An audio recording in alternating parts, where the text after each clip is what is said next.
Il capitolo finale della trilogia è già strutturalmente completo, ha richiesto solo 3 anni di sviluppo e Square Enix ha confermato che la divisione della storia tra Remake, Rebirth e Revelation è matematicamente perfetta, contrariamente a quello che pensavamo. Dalla meccanica dei paracadute riciclata da un progetto fallito di Square, fino ai job sbloccati fin dalle prime fasi di gioco di Final Fantasy VII Revelation, oggi analizziamo in modo millimetrico tutte le ultime notizie che sono arrivate da Square Enix. Entriamo nel vivo con i dati di produzione, perché Revelation stabilisce il record assoluto della trilogia. Solo 3 anni di sviluppo effettivi dal lancio di Rebirth alla release programmata per il 2027. Questo è qualcosa di miracoloso al giorno d'oggi ed è dovuto al fatto che il team è rimasto lo stesso e la produzione è cominciata subito dopo il lancio di Final Fantasy VII Rebirth in un modo molto moderno e agile, mantenendo gli stessi asset, lo stesso team, quindi la comunicazione interna molto simile e ormai tutti si conoscevano e c'era molto poco da fare handover con altri team o con nuove persone che arrivavano all'interno dello studio di sviluppo, quindi lo stesso team è riuscito a continuare a lavorare praticamente sullo stesso progetto.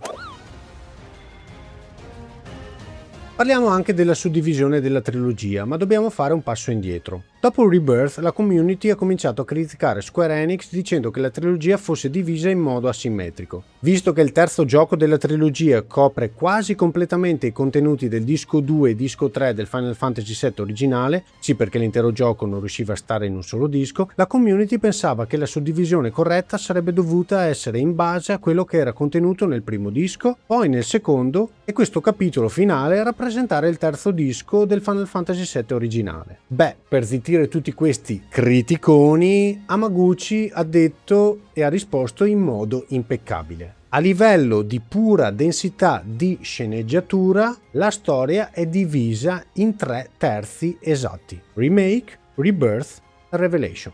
Midgar rappresenta il primo atto effettivo della narrazione globale, la capitale dimenticata chiude al millimetro il secondo atto e tutto il resto, quelli che erano i vecchi dischi 2 e dischi 3 dell'originale, rientra nell'ultimo atto. Mettere tutto il finale in Revelation era l'unico modo per non spezzare il climax della storia.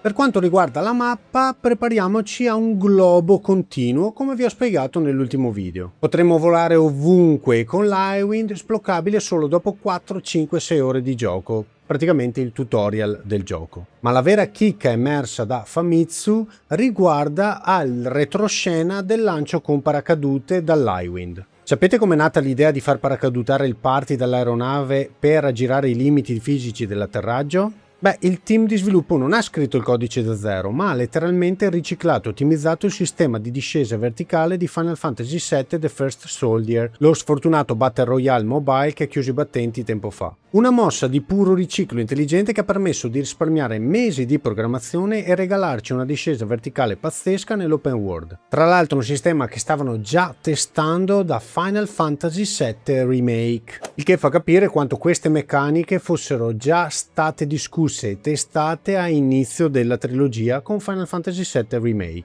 E lo avevamo visto anche con le abilità sinergiche in Intergrade che poi sono arrivate anche su Rebirth e adesso continueranno anche in Revelation.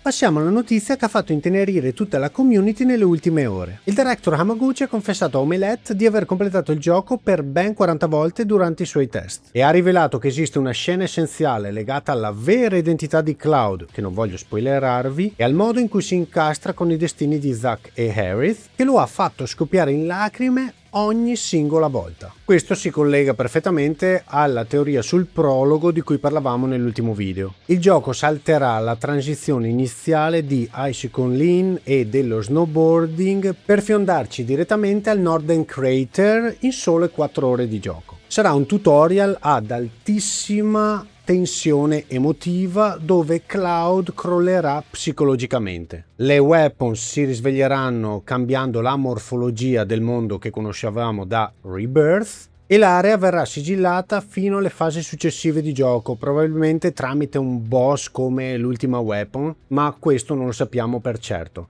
Solo nella seconda metà del gioco, quando dovremo trovare un modo per rompere la barriera del cratere, esploreremo le zone innevate e sbloccheremo lo snowboarding nella storia, e nel frattempo sarà comunque giocabile come minigioco al Gold Saucer. Ah, dimenticavo, le profondità oceaniche saranno esplorabili ancora una volta con il sottomarino.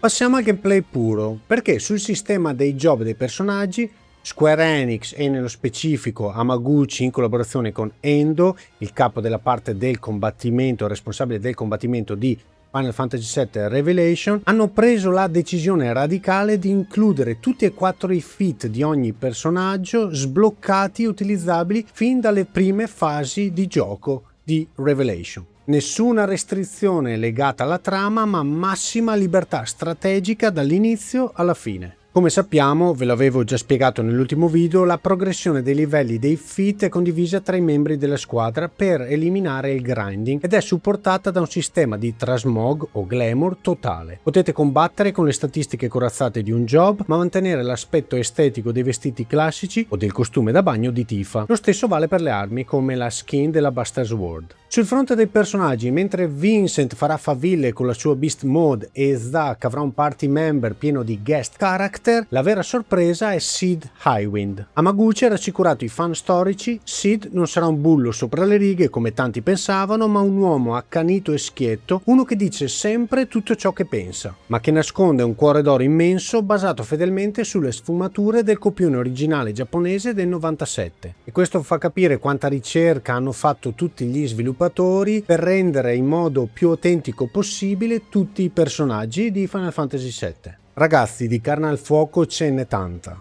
La mappa globale, il sistema dei paracadute da The First Soldier, i job subito attivi, ma soprattutto le lacrime del director Naoki Hamaguchi ci fanno capire quanto siamo davanti a un'opera monumentale. Ma ora voglio sapere la vostra, riuscirete anche voi a non piangere in quella scena di Cloud? Fatemelo sapere qua sotto nei commenti. Se il video vi è piaciuto lasciate un like, se non l'avete ancora fatto iscrivetevi al canale e accendete le notifiche e come al solito ci vediamo alla prossima.